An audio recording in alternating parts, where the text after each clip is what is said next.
Everyone, welcome you all in chemistry drive with Ravneet. So आज हम continue करने वाले हैं अपनी video series on spectroscopy. Already one video is uploaded जिसमें मैंने आपको जो बेसिक हमारी टर्म्स होती हैं स्पेक्ट्रोस्कोपी की, क्या स्पेक्ट्रोस्कोपी है, कितनी टाइप्स की है, वो सब करा रखा है। So do watch that video. So in this video today we will cover ultra violet and visible spectroscopy principle, क्या इसके रीजन्स होते हैं, what are the laws behind this spectroscopy जो आपको पता होने चाहिए। then after that we'll do the spectrophotometer, कितनी टाइप्स के स्पेक्ट्रोफोटोमीटर मींस इंस्ट्रूमेंटेशन पार्ट हम करेंगे, किस तरह वो वर्क करते हैं।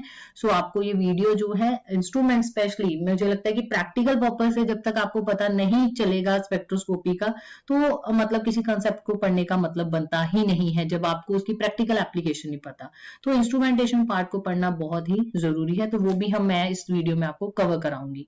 फिर आपको पता है कि ये जो अल्ट्रा वायलेट स्पेक्ट्रोस्कोपी है, वैसे ही स्पेक्ट्रोस्कोपी जो है टेक्निक, जो ब्रांच ऑफ साइंस है, इतनी इंपॉर्टेंट है, हमें इतनी इंफॉर्मेशन देती है। तो ये जो हमारे पास अल्ट्रा वायलेट विजिबल स्पेक्ट्रोस्कोपी है, ये स्पेक्ट्रोस्कोपी क्या करेगी कि हमें जैसे अगर पता करना कॉन्जुगेशन है कि नहीं हमारे स्ट्रक्चर में, देन फंक्शनल ग्रुप के बारे में, टोटोमेरिज्म के बारे में, हाइड्रोजन बॉन्डिंग कितनी है, बहुत सारी इंफॉर्मेशन, इम्प्योर है सैंपल, कितना इम्प्योर है, प्योर है कि नहीं है, ये सारा ये स्पेक्ट्रोस्कोपी हमें बताएगी। तो इसलिए स्पेक्ट्रोस्कोपी को पढ़ना भाई बड़ा ही जरूरी है। डिटेल में एडवांटेजेस हम बिल्कुल एंड में भी करेंगे, अभी फिलहाल के लिए अभी इतना ही आपको याद रखना है कि क्यों हम ये चीज पढ़ रहे हैं। Coming to the regions of UV spectroscopy, so we have basically the 3 regions, जिसको आप लिख लीजिए। इसको हम विजिबल रेंज होती है 400 से 800 नैनोमीटर के बीच में, so that is your visible region. And near UV है हमारे पास 200 to 400 नैनोमीटर। फार यूवी है हमारे पास। One thing that you should remember, इसको आप नोट भी कर लीजिएगा कि क्योंकि जब हम प्रैक्टिकल चीज करें तो आपको पता होना चाहिए कि एट और बिलो 200 नैनोमीटर तो ऑक्सीजन स्ट्रांगली अब्सॉर्ब होती है। तो that's why whenever we are doing the measurements in this region we need to flush the instrument with the nitrogen. तो इसमें हम पहले फ्लशिंग आउट करते हैं विद नाइट्रोजन, और यही अगर 150 है नैनोमीटर और बिलो, तो in that case we nitrogen gets absorbed strongly, so that's why we use the evacuated instrument। इसलिए इस रीजन को हम वैक्यूम रीजन भी कई बार बोल देते हैं। तो ये चीज आपके लिए एक जस्ट पॉइंट टू रिमेंबर था, इसको आप याद रखिएगा। Coming to next is the principal.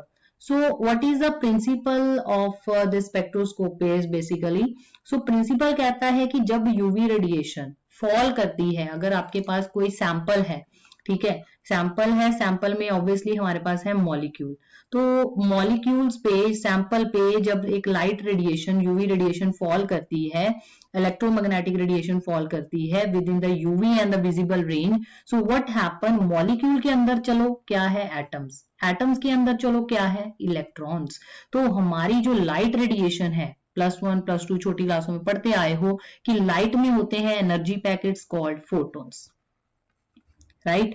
तो ये फोटोन्स क्या करते हैं, एक्चुअल में ये इंटरेक्ट करते हैं आपके मॉलिक्यूल के साथ, और मॉलिक्यूल के साथ भी किसके साथ, उसके अंदर पड़े हुए एटम्स के साथ, और एटम्स के अंदर पड़े हुए इलेक्ट्रॉन्स के साथ।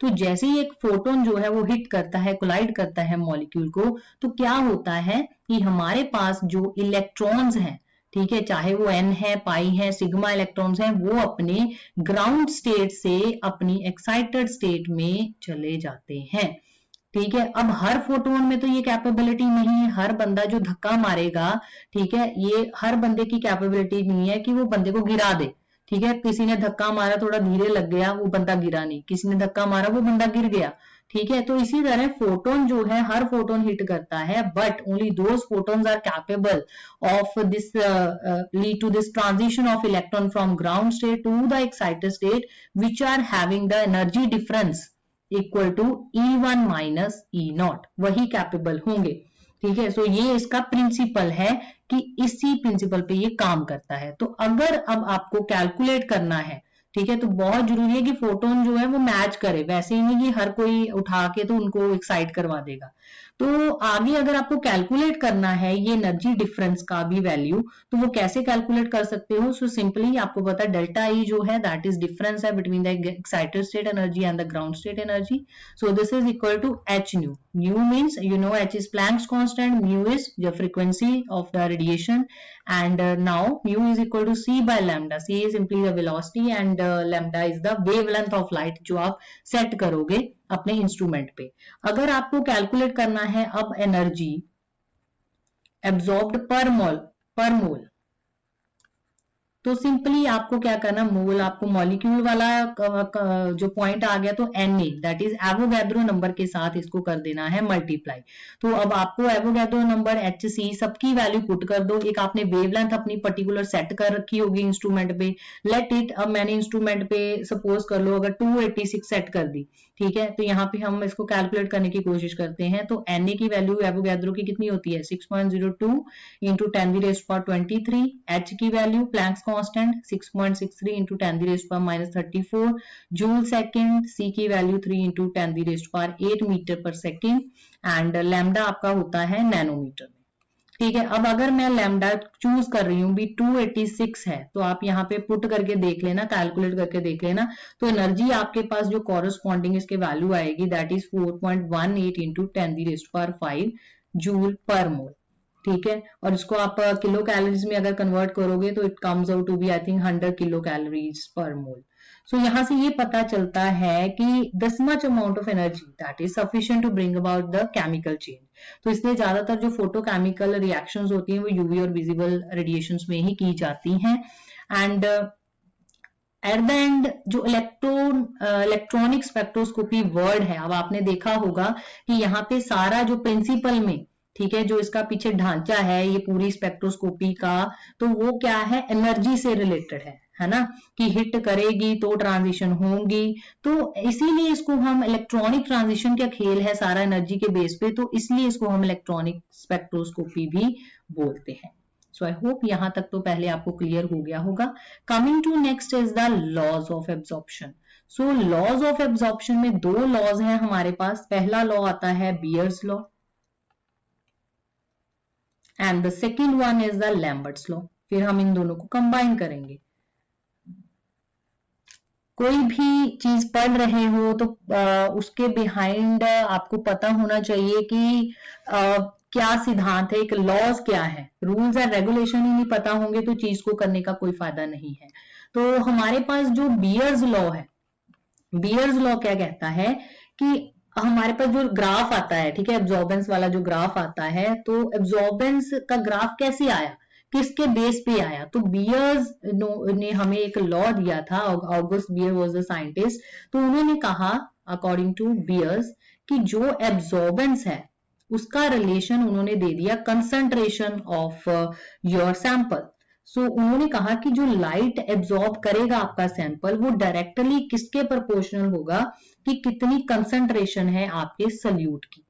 यानी कि सल्यूट का मतलब ही क्या हो गया कि आपके मॉलिक्यूल्स कितने हैं वहां पे. ठीक है, उसके डायरेक्टली जितने ज्यादा सल्यूट होंगे उतने ज्यादा वो क्या करेगा. जैसे ये सैंपल है तो आपने कोई लाइट फॉल करवाई, जब लाइट फॉल कराई इसमें मॉलिक्यूल्स हैं, तो मॉलिक्यूल्स क्या करेंगे, जितने ज्यादा मॉलिक्यूल्स होंगे वो उस लाइट को क्या करेंगे, एब्जॉर्ब कर लेंगे. A part of light is absorb and a part of light is transmitted. इस चीजों में ये जो स्पेक्ट्रोस्कोपी है इसमें होता ही है, जब आप लाइट फॉल करवाते हो तो सैंपल क्या करता है कि उसमें से कुछ पार्ट एब्जॉर्ब कर लेगा, बाकी पार्ट ट्रांसमिट करेगा. अब वो जितना बियर लॉ कहता है जितने ज्यादा मॉलिक्यूल होंगे उतनी ज्यादा एब्जॉर्प्शन होगी. ठीक है. और हर मॉलिक्यूल जो होगा आपके सैंपल का वो अपनी एक टेंडेंसी रखता है कि वो same fraction of light absorb करेगा रिगार्डलेस ऑफ कंसंट्रेशन. उसको दूसरे से कोई मतलब नहीं, हर मॉलिक्यूल ने अपनी कोशिश करनी है कि मैं भी सेम अमाउंट ऑफ जो है एनर्जी वो एब्जॉर्ब करूं. तो ये था आपके पास पहला law, Beer's law. Coming to next is the Lambert's law. Lambert's law ने क्या कहा कि जो लाइट एब्जॉर्ब, कोई भी आपका होमोजीनियस मीडियम है, होमोजीनियस मीडियम, तो कहता होमोजीनियस मीडियम में क्या होता है कि जो लाइट एब्जॉर्ब होगी वो कहता है इंटेंसिटी पे डिपेंड नहीं करेगी. याद रखो, इंटेंसिटी ऑफ लाइट पे डिपेंड नहीं करती.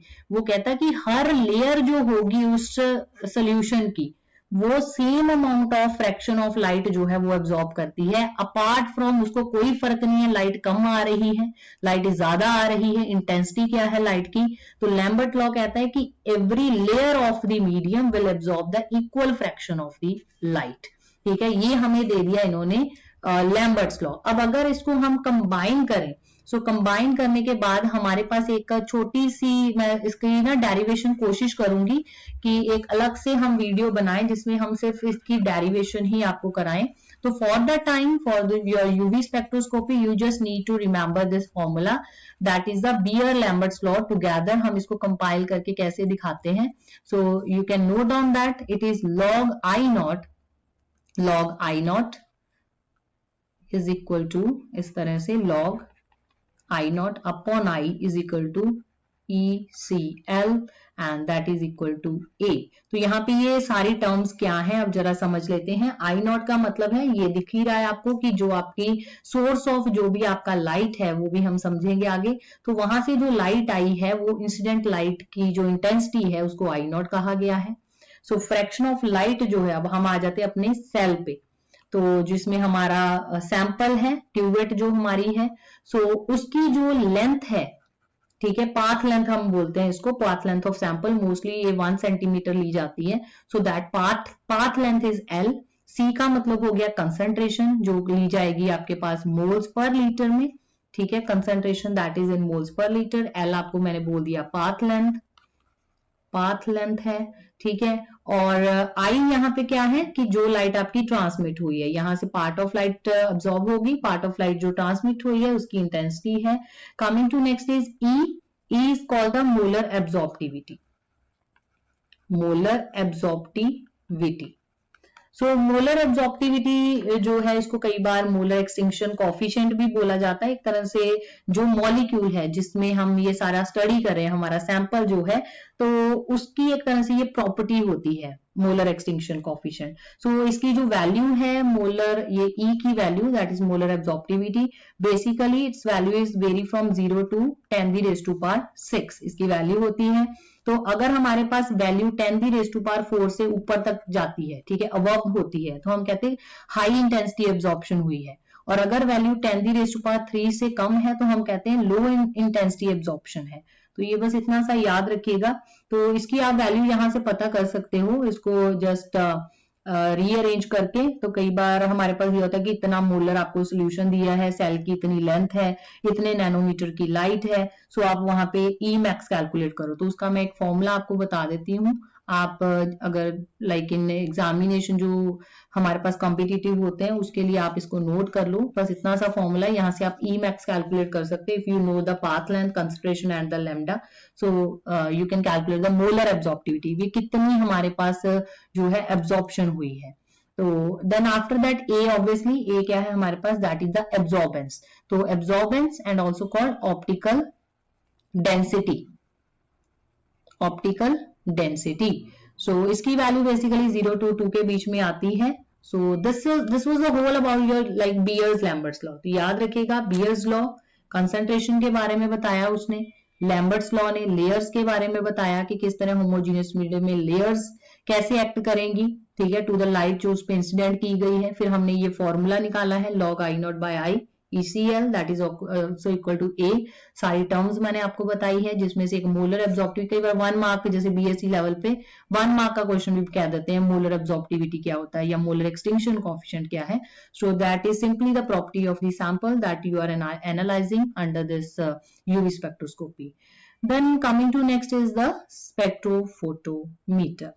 अब ऑब्वियसली बात कर रहे हैं स्पेक्ट्रोस्कोपी की, हमें उनके इंस्ट्रूमेंट्स के बारे में भी पता होना चाहिए कि हमारे पास इंस्ट्रूमेंट कौन सा है इस चीज को स्टडी करने के लिए। So the instrument which we use is spectrophotometer, और सिंपली कई बार इसको स्पेक्ट्रोमीटर भी बोल देते हैं। So as I have written here that the spectrophotometer are the instruments which are working at the wavelength where the absorbance is maximum. Definitely हम चाहते हैं कि हमने जब सैंपल पे लाइट रेडिएशन अपनी फॉल करवाई है ना, तो लाइट जब फॉल करे हम चाहते हैं कि हमारा सैंपल मैक्सिमम एब्जॉर्प्शन करे, हमारा उतना ही अच्छा ग्राफ आएगा। सो सच वेवलेंथ ऑफ रेडिएशन जिसमें हमारी एब्जॉर्बेंस मैक्सिमम होती है उसको हम लैम्डा मैक्स से डिनोट करते हैं। तो इनकी हेल्प से आप स्पेक्ट्रोफोटोमीटर की हेल्प से क्वालिटेटिव क्वांटिटेटिव दोनों तरह के एनालिसिस कर सकते हो, चाहे आपका सैंपल सॉलिड है, लिक्विड है, गैशियस फॉर्म में है, कलरलेस है, you can analyse that sample. So इतना हमारा ये जो है एक बढ़िया सा इंस्ट्रूमेंट है स्पेक्ट्रोफोटोमीटर, काफी काम आता है, हमारे बहुत सारे प्रैक्टिकल्स हैं। I will try some time कि अगर मैं इस पे कोई आपको प्रैक्टिकल जो है वो करा पाऊं, फिर चाहे वर्चुअली या फिर practically. Then coming to next is the construction part. Let's come to the construction part कि क्या होता है इसमें अंदर, अगर हम देखें इंस्ट्रूमेंट के तो है क्या। So basically the instrument consist of first of all light source. So light sources में हमारे पास क्या होता है, यू कैन इधर यूज द ड्यूटेरियम लैंप, आप यूज कर सकते हो हाइड्रोजन और deuterium lamp in order for the range UV region में अगर आपको लाइट चाहिए, ठीक है, 180 to 400 के बीच में। और आप यूज कर सकते हो टंगस्टन फिलामेंट। तो टंगस्टन फिलामेंट आपको पता है, आपके घरों में जो बल्ब है उनमें टंगस्टन फिलामेंट होता है, तो आपका जो टंगस्टन फिलामेंट है वो आपको विजिबल रीजन में लाइट देगा, ठीक है। इसके अलावा आपको बहुत सारे और भी हमारे सोर्सेज होते हैं, जैसे जीनॉन लैंप होती है, देन ऑल्सो इसको हम जीनॉन आर्क लैंप भी बोलते हैं, then we have xenon flash lamp है, हैलोजन लैंप है। So we have so many other sources also. I will share the link in the description box जो है हमारा, तो उसमें मैं आपको लिंक डाल दूंगी। आप इसके बारे में एक वन ऑफ द राइटर उन्होंने लिखा हुआ है कि जिस उसने पूरी एक्सप्लेनेशन दी हुई है सोर्सेज के बारे में, तो जिनको एक्स्ट्रा पढ़ना है कि और कौन कौन से सोर्सेज होते हैं, कैसे वो काम करते हैं, तो मैं वो इसमें लिंक डाल दूंगी, आप वो गूगल से पढ़ सकते हो। तो आपको यहाँ पे याद रखना है ड्यूटेरियम लैंप टंगस्टन लैंप है, ड्यूटेरियम यूवी रीजन में हमें लाइट प्रोवाइड करता है, विजिबल में टंगस्टन लैंप प्रोवाइड करता है light. Then coming to the next is collimating convex lenses. तो हमारे पास लेंसेज हैं, so these are just to like collect कि जैसे यहाँ से लाइट आती है हमारे पास ना सोर्सेज पे, तो जो लाइट है उसको कलेक्ट किसने करना है, इन कॉलीमेटिंग कन्वेक्स लेंस ने, ठीक है। Coming to next is the diaphragm. Diaphragm is basically it is used to % transmittance के लिए होता है। Then we have a monochromator. So monochromator हमारे पास आप प्रिज्म भी यूज कर सकते हो, डायफ्रैक्शन ग्रेटिंग भी यूज कर सकते हो। So monochromator is basically to get the single wavelength. तो सिंगल वेवलेंथ के लिए हम मोनोक्रोमेटर यूज करते हैं। एक फिल्टर का काम करता है, क्योंकि जब रेडिएशन आपको पता है कि पीछे से सोर्स से आती है, that contains of the various wavelength, so it is a function of the monochromator to set it into the single wavelength. Coming to next are the focusing your lenses. Focusing हमारे पास lenses होते हैं, basically they are two mirrors जो हम use करते हैं, जो change करते हैं एक तरह से आगे, मतलब उसको डायरेक्ट करते हैं लाइट को, they change the direction of the light. Then we have the cuvette. So cuvette हमारे पास अगर आप डबल बीम यूज करते हो, दो तरह के स्पेक्ट्रोफोटोमीटर है हमारे पास, सिंगल बीम होता है और एक होता है डबल बीम।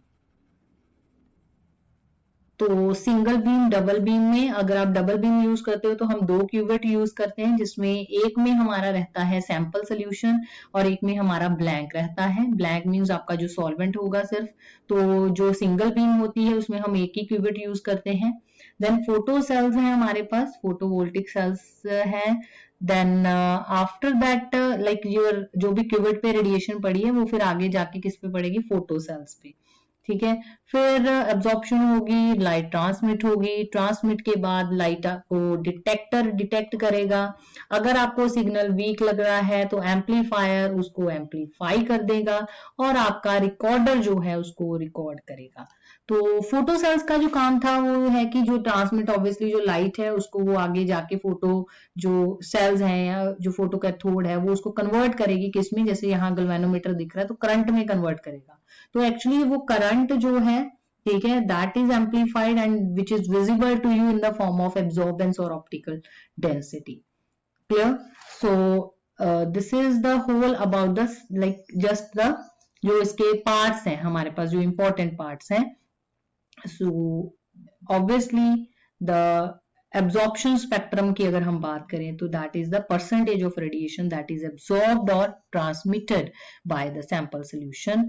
तो आगे बात करते हैं सिंगल और डबल बीम की। अगर हम बात करें तो यहाँ एक मैंने सैंपल, ये देखो ये एक डायग्राम है हमारे पास, इसमें आपको दिख ही रहा होगा हमारे पास यूवी और जो विजिबल है उसके दो लाइट सोर्स मैंने लगा रखे हैं। यहाँ मिरर है हमारे पास एक, तो ये आगे डायरेक्ट कर रहा है हमारा जो भी फिल्टर डायफ्रेगम आपने मोनोक्रोमेटर सॉरी लगा रखा है, ठीक है। तो मोनोक्रोमेटर में जाएगा, एक रेडिएशन की लाइट आएगी, वो आगे हमारे पास ये लेंसेज लगा रखे हैं, ठीक है, दो मिरर लगा रखे हैं।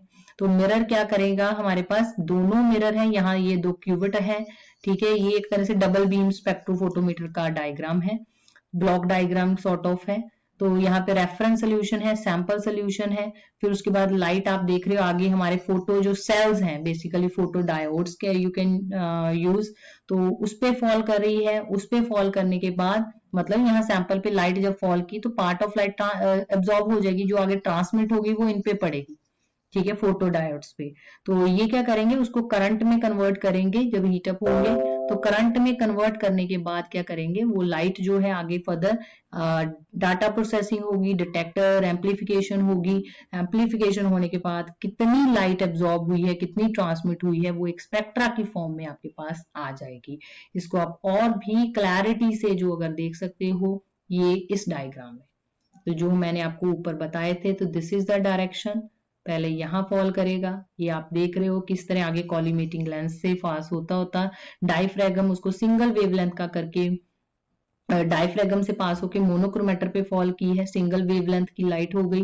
फिर आपका जो सैंपल सोल्यूशन होगा उस पे फॉल करेगी और आपका जो फोटो सेल्स है then galvanometer will note the reading. तो एक जो फायदा है, अब यहाँ आपने देखा होगा ये सिंगल बीम है, यहाँ मैंने एक क्यूबिट लगा रखी है, ऊपर मैंने दो क्यूबिट लगा रखी है।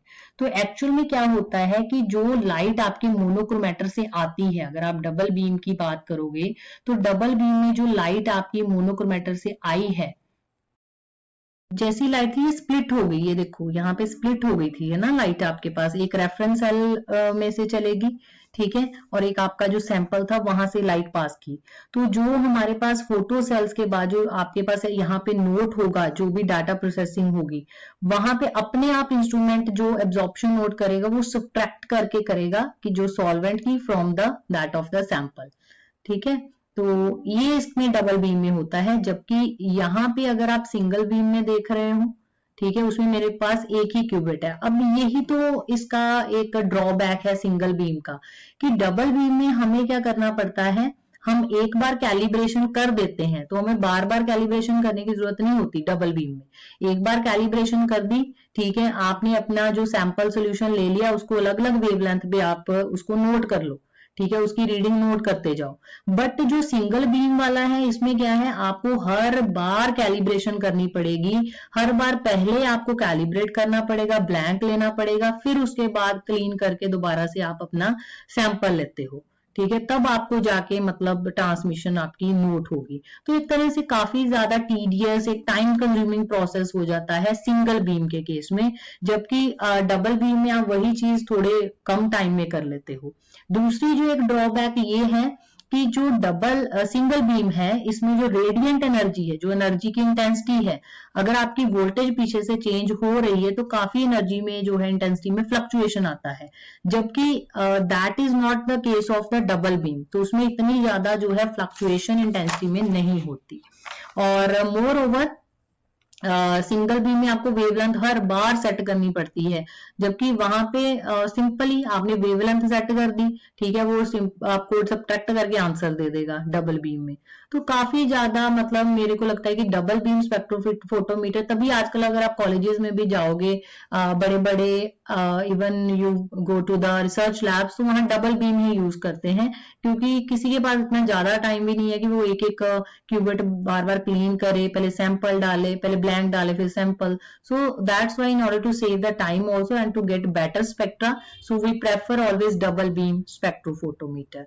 अब आपके पास जो एक आउटपुट आती है that is in the form of like this graph, जैसा कि आप यहाँ पे देख रहे हो, वो ग्राफ होता है absorbance versus lambda max. So value of wavelength जो आपको पता ही होगी, लैम्डा मैक्स आपको पता है, आपने यहाँ से कैलकुलेट कर लेना है कि जहां पे आपकी मैक्सिमम वैल्यू आएगी वेवलेंथ की मैक्सिमम एब्जॉर्प्शन हुई है। Maximum wavelength means maximum absorption.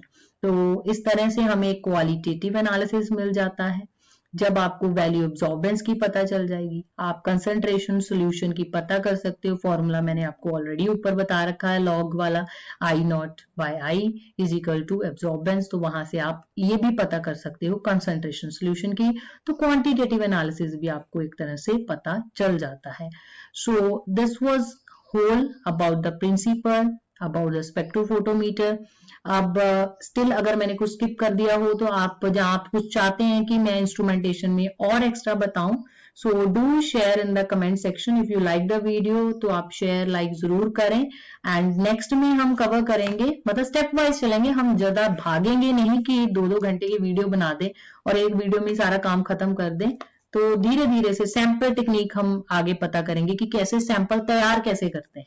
ठीक है, सैंपल में हमें कौन सा सॉल्वेंट यूज करना है, क्यों यही सॉल्वेंट यूज करना है। तो सैंपलिंग टेक्निक जो है वो मैं आपको नेक्स्ट वीडियो में बताऊंगी। अभी हमने सिर्फ आपको बताया है कि इंस्ट्रूमेंट क्या है, कैसे वो वर्क करता है। So we will do this thing stepwise. तो बने रहिएगा विद केमिस्ट्री ड्राइव।